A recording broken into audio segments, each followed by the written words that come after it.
Hi, I'm Susan Paganelli, and today I will be reading Alexander and the Magic Mouse. Story by Martha Sanders, pictures by Phillippe Fix. There once was an old lady who lived in a house on top of a hill. It was the only hill for miles around. At the foot of the hill was the river, and on the other side of the river there was the town. After that, as far as the eye could see, there was only the great empty prairie. The old lady was never lonely, for she lived with her animal friends. A brindle London squatting cat, a magical mouse, an alligator from China, and a yak. You may think that this is a strange household, but they got on very well together.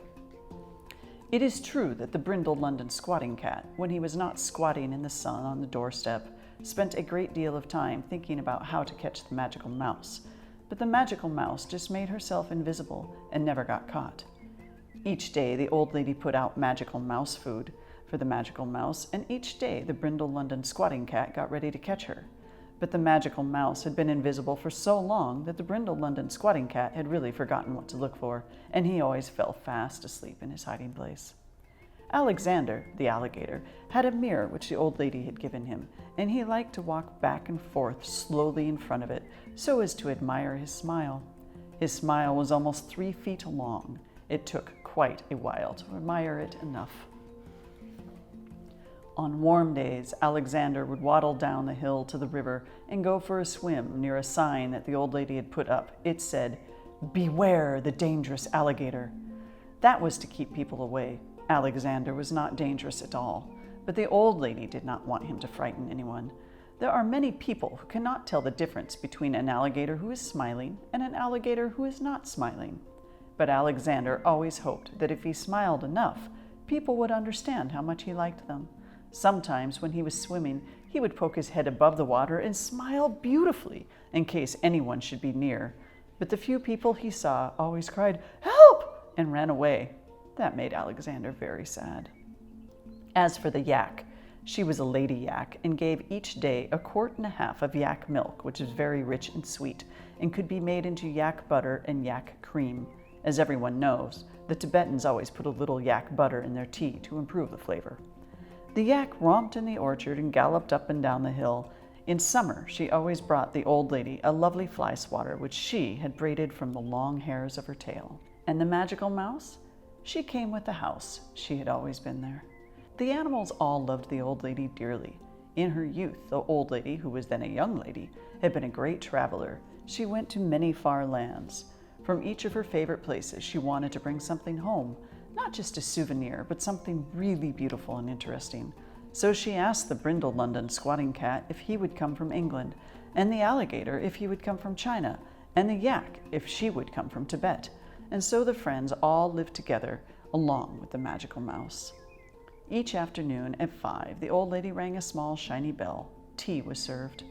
All the animals came into the drawing room and sat down and had tea and cakes and told what had happened that day. The brindle London squatting cat had to promise not to try to catch the magical mouse during tea time. All the same, the magical mouse made herself invisible. She never took chances. The old lady would put a bit of cake on the table near the knitting basket, and presently it would be gone. Sometimes, as the cake was disappearing, the brindle London squatting cat would forget himself and raise his paw over the place. Then the old lady would look at him disapprovingly and say, "Now, now," and he would put his paw down again, frowning. One afternoon in May, as they had all just sat down to tea and the old lady was about to ask them to tell their adventures, a tiny voice came from the knitting basket. Everyone was very surprised, for the magical mouse was shy and never spoke unless she had something very important to say.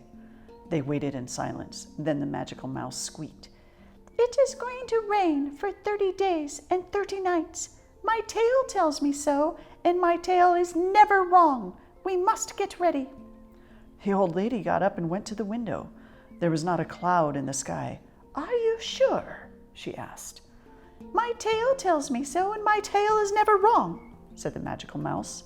And that was all she would say. Her feelings were hurt. She refused to tell them when the storm would begin again. "Let us think," said the old lady, sitting down again. "We must have plenty of wood to burn, and plenty to eat, and a great many books and games to amuse ourselves with." Then they all bustled about. The alligator brought in logs of wood from the woodpile. The yak dug up a supply of vegetables from the garden. The old lady looked in all the cupboards to be sure there was plenty of flour and molasses and marmalade and strawberry jam and pickled watermelon and ginger tea. Everyone worked very hard, except the brindle London squatting cat, who finished his cake and went to sleep. That night they went to bed feeling snug and safe and rather excited. They had gotten ready just in time, for very early the next morning it began to rain gently. By lunchtime, the drops were coming down hard and fast. They built a cheerful fire, and the old lady read sea stories out loud. It was like a holiday. From time to time, they looked out the window at the gray rain falling and falling. What a splendid storm! They felt adventurous themselves, as if the house were a tall old ship they were bravely keeping afloat. But in the middle of the night, the old lady suddenly got up and lighted a candle and went downstairs to the drawing room. "Magical mouse, she whispered. From between the sofa cushions came a sleepy squeak. "Magical mouse, do you suppose they know, down in the town, that it's going to rain for 30 days and 30 nights? Surely the river will flood over its banks and wash the town away, unless the people try to stop it." "Nobody knows but us," said the magical mouse, and that was all she would say. A tiny snore came from between the sofa cushions.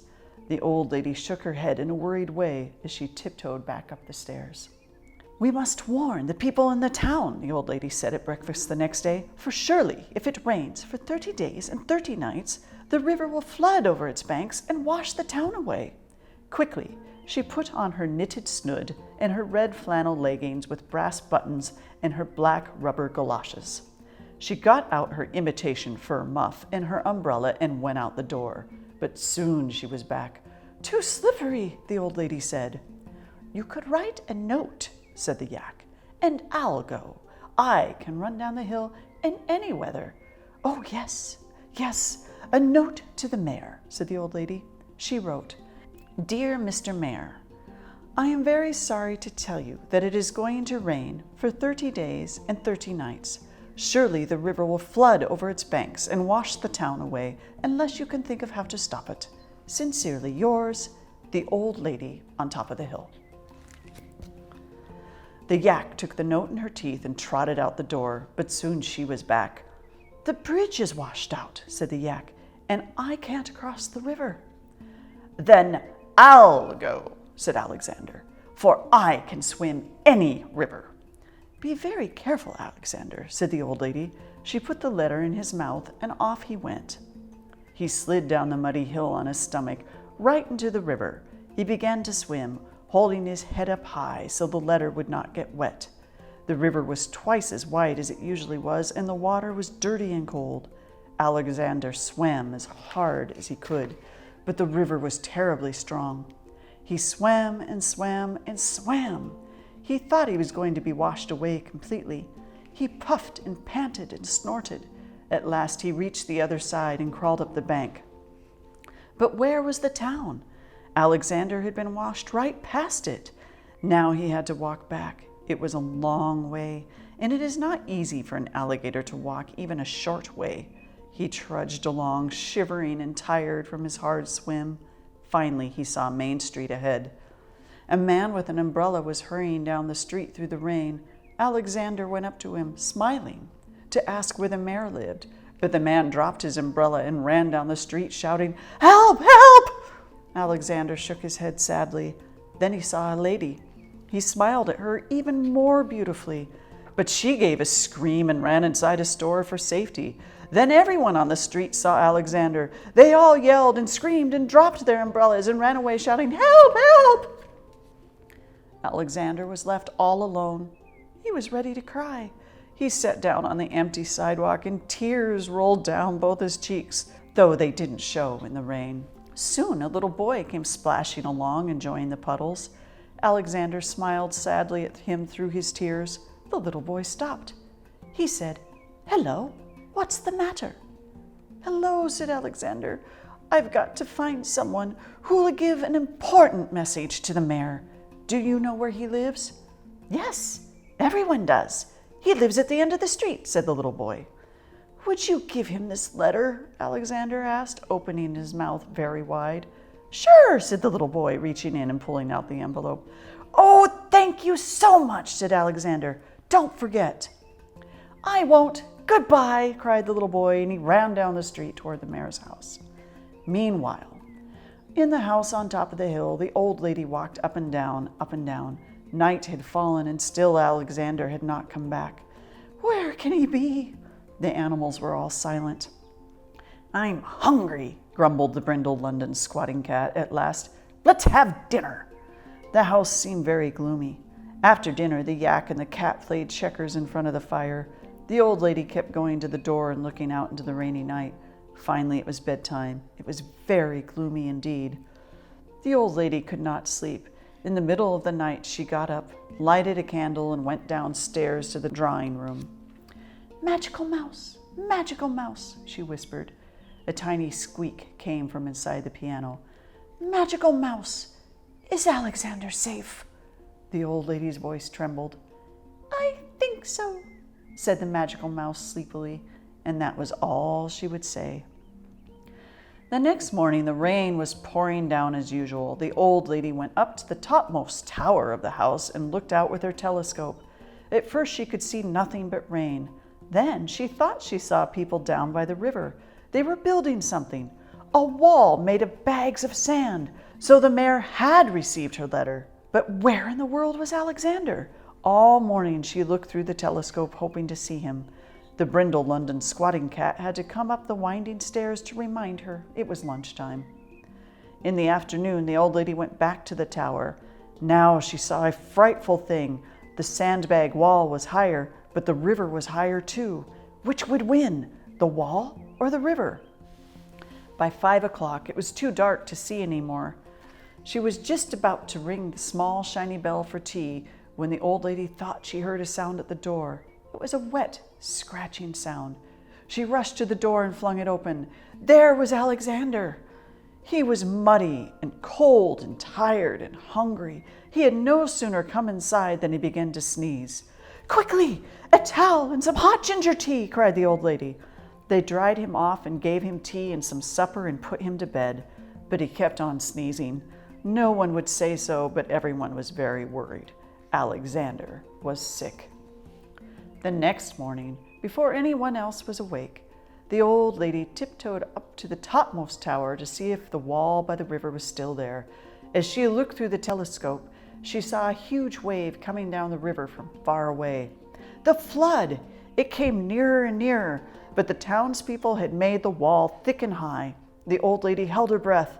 The wave came to the wall. The wave almost covered the wall. It almost went right over the top, but not quite. Hooray! Cried the old lady as the wave went on down the river. The town would be safe. She went to tell Alexander the good news. But Alexander did not answer. He did not even smile. The old lady felt his forehead. It was very hot. Oh dear, she said. Oh dear, whispered the cat and the yak, who had come in to see how Alexander was. The old lady made more ginger tea. The yak made yak butter, especially to put in it. Even the brindled London squatting cat did his part. He lay on Alexander's bed to keep his tail warm, but the magical mouse could not be found. That night, long after everyone else was asleep, the old lady sat sadly beside Alexander's bed, ready in case he should want anything. At last she got up and went downstairs. Magical mouse, where are you? She whispered. Asleep, came a squeak from the chandelier. But magical mouse, how can I help Alexander? Look on the tea table, said the magical mouse. There lay a tiny white cake. On it was written in pink sugar letters, For Alexander. Oh, thank you, magical mouse, whispered the old lady, and she tiptoed upstairs again. Gently, she opened Alexander's mouth and put the tiny cake inside. As he swallowed, he smiled, dreaming it was tea time. The next morning it was as rainy as ever, but Alexander felt much better. After breakfast, he and the brindled London squatting cat played Monopoly on the bed until the cat got cross because he was losing. The old lady was up in the topmost tower watching the river and the wall through the telescope. The town looked safe and secure. Every day it rained and rained and rained. They lost track of how many days it had been raining. They were out of pickled watermelon and molasses, and they were tired of all the games and books. The brindle London squatting cat was grumpy all the time. Even the magical mouse got bored and ate a hole in the knitting basket. One day when she woke up, the old lady had a funny feeling. What could it be? Something was different. The whole world was very quiet. Then she knew the rain had stopped. The old lady jumped out of bed, and as fast as she could, she put on her knitted snood, her red flannel leggings with brass buttons, and her black rubber galoshes. She did not even stop to get her artificial fur muff. "Lovely," she said, looking at the bright sunshine sparkling on the wet leaves and grasses. Soon she was joined by all the animals. How glad they were to be outdoors again. It was not long before the river had shrunk to its usual size. The townspeople took away the bags of sand and began building a new bridge. Soon the great rain and the flood were almost forgotten. One warm, sunny afternoon, the music of a brass band came floating in the windows. My, said the yak, who loved music. They all ran to the front door to see what was happening. When they opened it, there was the mayor, just about to knock. The band struck up a rousing tune. When it was done, the mayor held up his hand for silence so he could make a speech. "Dear madam, you were not forgotten," he said to the old lady. "On behalf of all the people of the town, with our heartfelt thanks, I wish to present you with this silver medal." And he reached into his pocket and pulled out a handsome red box, which he handed to the old lady. The band began to play again.